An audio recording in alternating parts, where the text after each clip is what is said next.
But the United Kingdom has called for urgent international collaboration to help Nigeria tackle human trafficking.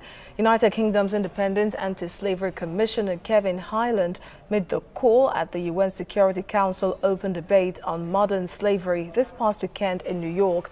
Highland said women and girls from Nigeria who were illegal migrants were victims of forced labor and sexual exploitation in detention centers across Libya. In 2016, more than 11,000 Nigerian women arrived to Italy from Libya, with this is an eightfold increase from the numbers that arrived in 2014. To talk about this is Dr. Ama Onyerinma. She is the founder, Abundantly Empowerment Initiative. Thank you for your time with us on TVC News. Now, Thank you very much for having me. Yes, you're welcome. I'm sure you have read reports of what some Nigerians went through, those that were lucky to come back to the country, that were deported to the country, what they went through in some detention centers in Libya. Now, is it about what they are going through really, or the situation that forced them out of their own country from the get-go, that made them to even want to look for greener pastures in other countries? Well, it is a situation that we have in Nigeria. When we think about human trafficking, we have to understand that in Nigeria it occurs internally and externally, right? So it's a twofold issue here. And it's really due to the socio-economic and cultural milieu within the country.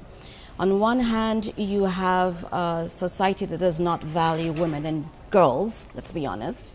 And so they're not educated at the same rate, which means that they don't have access to economic viability within the country. On top of that, when the economy is not robust, and then these people don't have the education to be able to work and have a living, then they're easily coerced into traffickers who come with promises, empty promises. I'll provide you food, I'll provide you clothing, you'll be able to take care of your family. So it's a twofold issue. On one hand, they're being coerced into it. On the other hand, they believe that there's a greener pasture. But if you don't have the education and you leave the country, there are only two things you can do. You're either forced into labor or you're forced into prostitution. There is no other way around it. Well, the UK apparently is trying to galvanize or mobilize other countries to help Nigeria so as to stop this trend. But it does appear that they are starting to realize that the problem of one country is also the problem of another, isn't it? It is a problem of one country, but it's also the problem of the other, because as they migrate through, or they're taken forcibly from Nigeria, then they go into other situations. You've got them, they can be killed because they refuse to go along with those who have taken them into what I call modern day slavery. When you traffic human beings across state lines, across international lines, it is a crime. But let's be honest, this is the third most lucrative illegal business in the world, trafficking women and children. And a huge population of that come from Nigeria.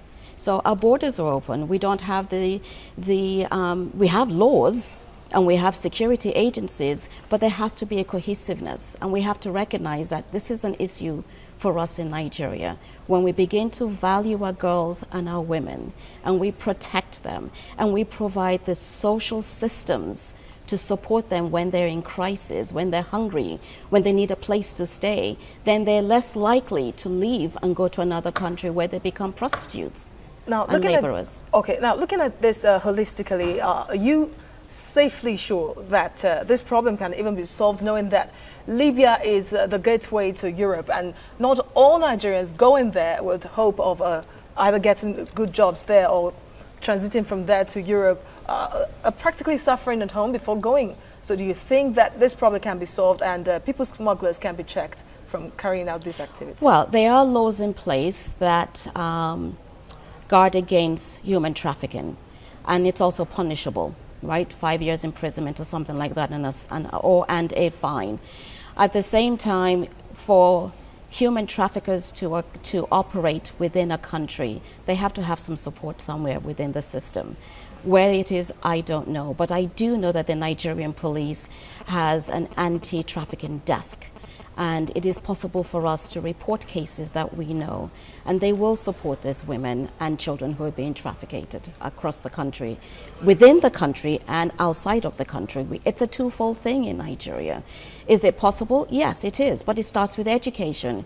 We have to educate our children from a very young age to understand what it means to be viable within the society. Take your education seriously, go to school, get a job, work.